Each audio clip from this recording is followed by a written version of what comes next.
Hello viewers, সকলকে আসসালামু আলাইকুম। সকলকে all job news and education চ্যানেলে জানাই স্বাগতম। চলে আসলাম নতুন একটি ভিডিও নিয়ে। ভিডিও শুরুর প্রথমে বলে রাখি, যারা আমার চ্যানেলে নতুন দয়া করে আমার চ্যানেলটি সাবস্ক্রাইব করে দিবেন।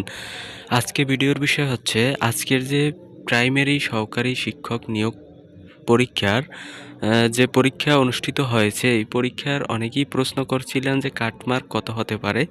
দেখেন, কাটমার্ক সম্পর্কে আপনারাও অবগত আছেন, আমরাও অবগত আছি যে কাটমার্ক এটা আমরা অনুমান করে বলতে পারি, কিন্তু এটা সঠিক কত আসলে তা কিন্তু জানা যায় না।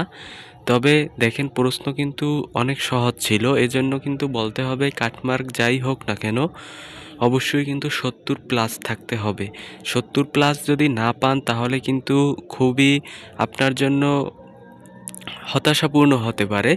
অথবা আপনারা দেখেন, যেহেতু আপনার উপজেলা পর্যায়ে এই কম্পিটিশনটি হয়, সুতরাং আপনার উপজেলায় যদি মনে করেন যে সর্বোচ্চ একজন ব্যক্তি 60 মার্ক পেল, তো তাহলে কিন্তু আপনার 55তেও এমনকি হতে পারে চান্স, বা চাকরি হয়ে যেতে পারে।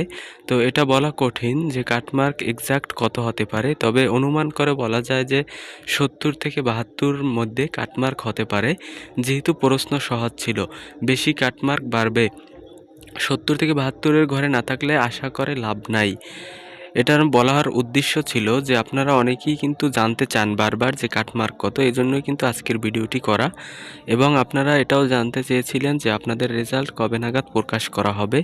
তো আমরা একটি বিশ্বস্ত সূত্রে জানতে পেরেছি যে আগামী 18 জানুয়ারি আপনাদের রেজাল্ট পাবলিশ করার বেশি সুযোগ রয়েছে। সুতরাং 18 জানুয়ারি পর্যন্ত চোখ রাখতে পারেন। এবং দেখেন আপনাদের কার কার চাকরি হয় তা অবশ্যই কিন্তু কমেন্টে জানাবেন। ধন্যবাদ সকলকে। এই ছিল আজকের ভিডিও। দেখা হবে পরবর্তী কোনো ভিডিওতে। সঙ্গে থাকুন আমার চ্যানেলের। ভিডিওটি যারা এখনও লাইক কমেন্ট এবং শেয়ার করে দিননি, দয়া করে লাইক কমেন্ট এবং শেয়ার করে দিন। ধন্যবাদ সকলকে।